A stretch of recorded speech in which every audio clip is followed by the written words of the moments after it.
Guys, I've had a few people that asked me to do a video on my Glock 29 10mm. I talk about this gun a lot when I'm mentioning different things, or if I'm out with the dog or hiking, and I carried it hiking and I showed people that. So quite a few people has shown interest. It's kind of piqued their curiosity, and they wanted to know kind of my thoughts and my sentiments behind the 10mm and what I think of that gun. As you guys all know, I'm a big time fan of 9mm and the AR-15, the 5.56 round. Those two are always going to be two of my top favorite rounds there are. But I also love the 10mm as well as the 357 Magnum. Those two go hand in hand, and that's why you see a revolver on the table and some different ammo, because I'm going to explain to you some differences and some similarities between these two rounds and what you can accomplish with a 10mm handgun. So let's just go ahead and get started and get right. All right, guys, so here is my Glock 29 10mm. I bought this through a friend of mine on the used market. I got a pretty good deal on it. Came with about 250, 300 rounds of ammo. Came with the fiber optic night sights. Now, these don't have the tritium in them. They're just the fiber optic night sights. The gun has that Teflon finish on the slide, that Teflon coating that everybody loves with Glock. There's different coatings that they've had on through the years, and this is a little bit older model. The trigger is one of the very nice triggers, very smooth and crisp. Very nice break on it with no modifications. It's been worn in. The gun's been fired by me and previous to me getting this Glock 29. So what I have here is a magazine. It's a 10+2, so you'd have 12 rounds in here, which is normally what I carry it with. So I'd have 13 rounds with one in the chamber. Also, here is a 15-round 10mm magazine. This is one of the great things about Glock, because this magazine will work as well. It just sticks out. You can even get a little extension to put on here that fills this area and makes it as big as the grips. You can hold the gun normally like that. Doesn't bother me to have it out like that, but that's just how it looks when you have that on there. Now you would have 15 plus one in the chamber, giving you 16 rounds of ammo, and we'll go over some of that here in a little bit of why I think that's one of the most important things and one of my most favorite things about the 10mm is the capability of having 12 plus 1, 13, or 15 plus 1 to make 16. Even if you carry this magazine just normal with the 10 rounds or 10 plus 1, that still is a whole bunch of firepower, probably more than you'll ever need in a civilian situation.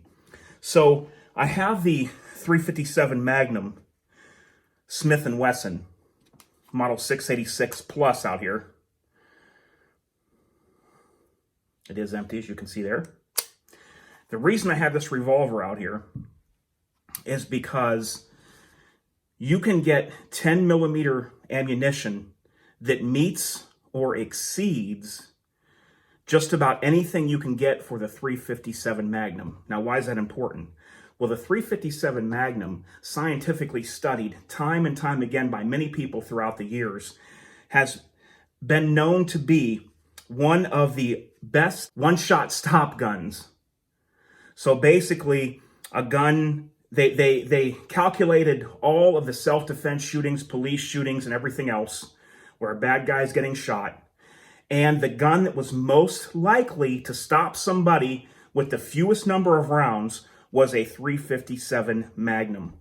So I can carry a gun with 180 grain rounds and a hollow point, and I can meet or exceed the self-defense ammo in this 357 Magnum. Yet, I could have 15 plus 1, 16 rounds, 12 plus 1, or 10 plus 1 rounds in this gun, and the capability, and just a split second's notice to reload.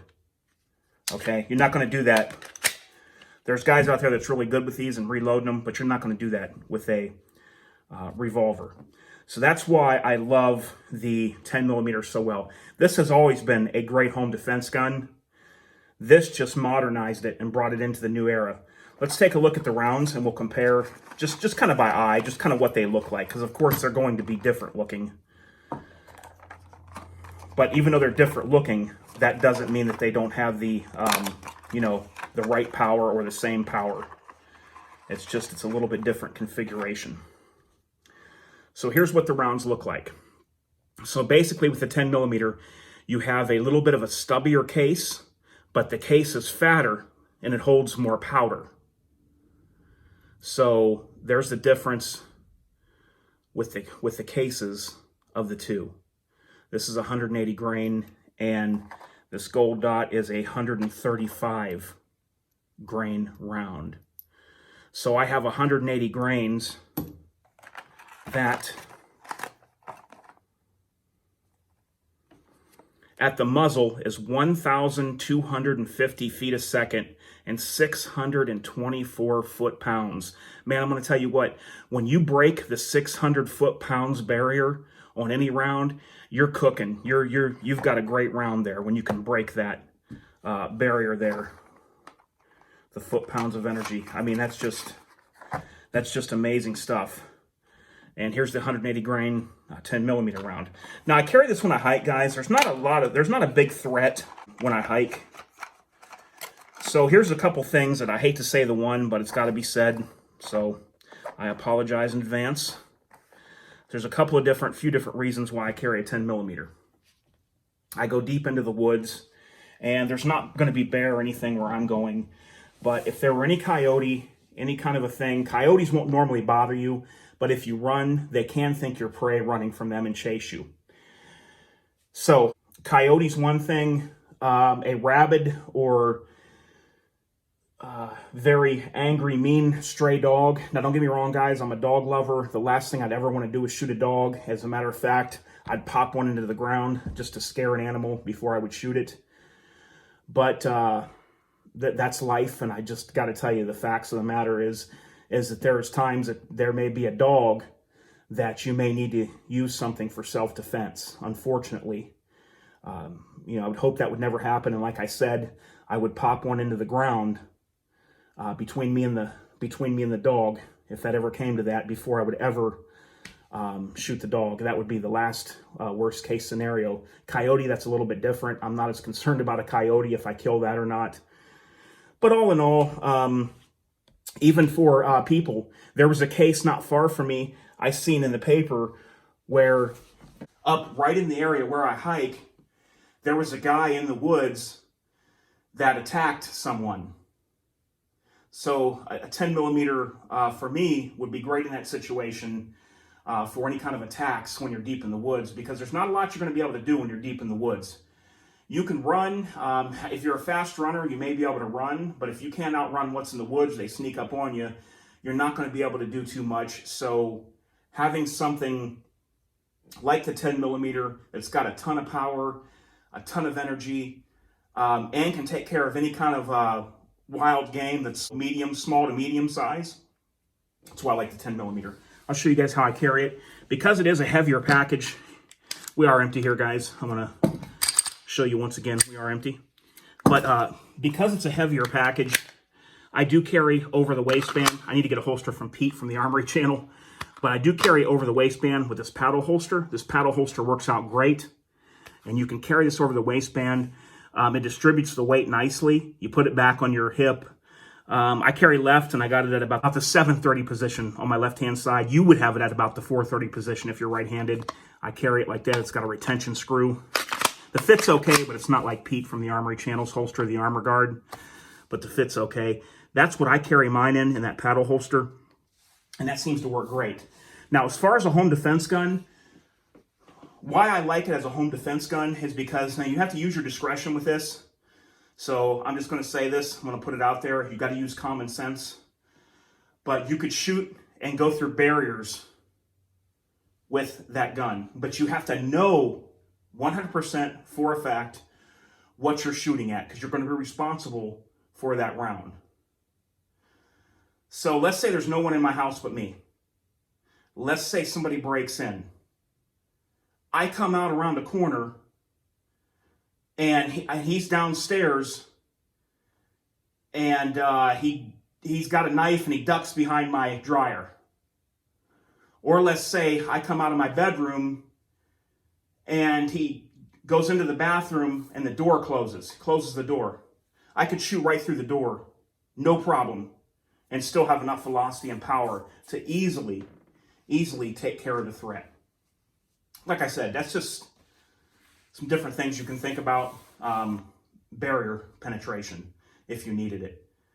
I do put a light on that gun when it's at home on the nightstand. I like it for a home defense gun, especially when you got 16 rounds in there.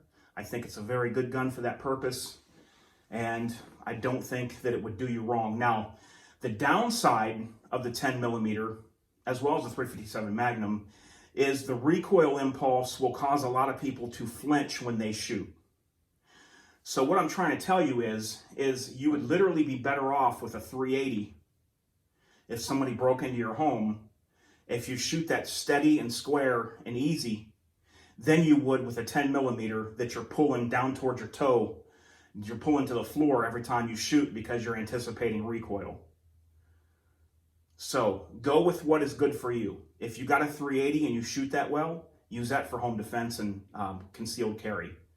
If you got a 9mm, 9mm is a good home defense gun all day long. I use that a lot too as well as a home defense gun. You can carry that too as well. But use what you're good with. If you want to do a 10mm, just practice with it. That's all you got to do. Just get some practice in, and you'll know where your shots go. And you'll be able to get an idea of what you can and can't do and the limitations you have with the 10mm round. So I think I pretty much covered everything, guys. If you have the right barrel length, you can hunt white-tailed deer with a 10mm, believe it or not. So it ain't no joke when it comes to power. You know, we're definitely in the Magnum revolver territory. You can get up to the ballistics of a 41 Remington Magnum. That's some crazy, crazy stuff, but you can get that if you order from the right companies that load it to the very high end, or you could load yourself. You can get that kind of velocity and power out of a 10mm. I just go for a 10mm round that meets and beats, the high-end 357 Magnum rounds and beats a lot of the velocity and other rounds that the 357 Magnum produces. I just go with that. So I pretty much compare it up to what I would use in a 357 Magnum, and I run that same power in the 10mm. So, all right, guys, and then I'm having 16 rounds. 16 rounds on me. So there it is, guys. I hope you liked the video. Hope maybe that explains some things for you. And yeah, a lot more to come, guys. If you want to see anything else, just let me know. And I'll talk to you real soon. This is DOF, and I am out.